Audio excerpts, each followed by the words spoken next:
রাজধানী ঢাকার ধুলো আর গাড়ির হর্নের কোলাহলের মাঝে দাঁড়িয়ে আছেন দুই বৃদ্ধ মানুষ। বলিরেখা পরা মুখ আর কাপা কাপা হাত দুখানি একসাথে প্রসারিত হয়েছে একটুখানি সাহায্যের আশায়।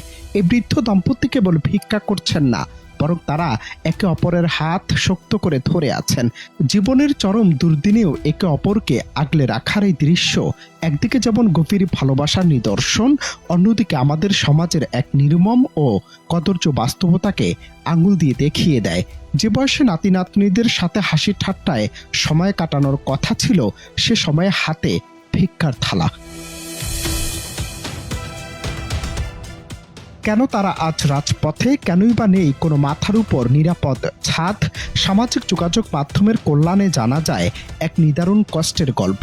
রাজধানীর বাবুবাজারে মাত্র ২,০০০ টাকার এক খুপড়ি ঘরে ভাড়া থাকেন এই দম্পতি। তাদের একমাত্র ছেলেটি মানসিক ভারসাম্যহীন, কোথায় আছে কেউ জানেন না। বড় মেয়ের বিয়ে দিলেও সেখানে নেই সুখের ছায়া। অভাবের সংসারে সে নিজেও আজ দিশেহারা।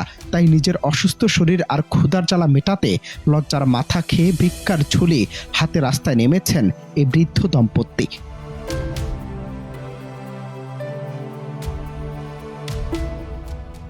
তাদের ভাগ্যের কি নির্মম পরিহাস! যে সন্তানদের মানুষ করতে জীবনের সবটুকু নিংড়ে দিয়েছেন, আজ সেই সন্তানদের ভিড়েও তারা ভীষণ একা।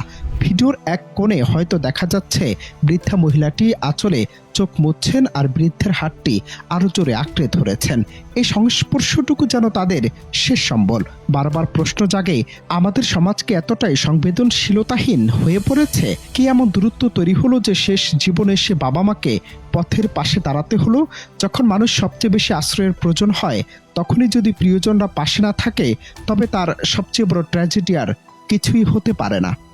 এই বয়সে কি তাদের এভাবে থাকার কথা ছিল? বিবেক বা হৃদয়ের উত্তর হয়তো একটাই, না। কিন্তু বাস্তবতা রুক্ষ জমিনে তারা আজও ব্রাত্য। বাবুবাজারের সেই জীর্ণ ভাড়া বাড়ি থেকে প্রতিদিন সকালে বের হয়ে সন্ধ্যা পর্যন্ত মানুষের কাছে হাত পাতা এভাবেই ফুরিয়ে যাচ্ছে তাদের আয়ু।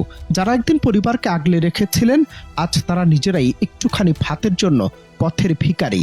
আমাদের চারপাশে এমন অনেক জীর্ণ মুখ লুকিয়ে আছে, যারা স্রেফ একটুখানি মমতা আর আশ্রয়ের জন্য হাহাকার করছেন। অনন্ত হাসান মাসুদ, বাংলা টিভি।